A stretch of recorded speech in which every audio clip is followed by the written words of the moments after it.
So in today's video, we're going to look at the form triggers that exist. So when you're in a form, if you either double click in this corner or if you click and go into form properties, you can also, just as a little trick, press F4 and it'll bring this up. So when we're looking at the form, you will see a whole bunch of events here. These are called triggers, and you can trigger code or a macro based on these different trigger points.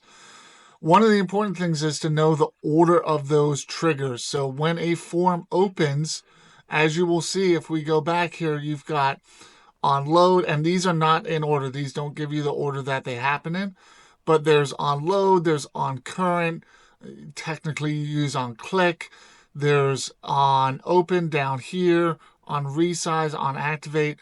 So this is the order of the triggers. So it's important to know these, because if you're trying to control a control on the form, let's say you want to make a certain control active or set the focus on it, you need to know where to put that in order for it to work. If you do it on open, it may not work because the form is opening and it is technically an open status, but the controls have not been loaded, so you can't actually control the control. Thank you for watching. Please don't forget to like, subscribe, and comment. Please also share.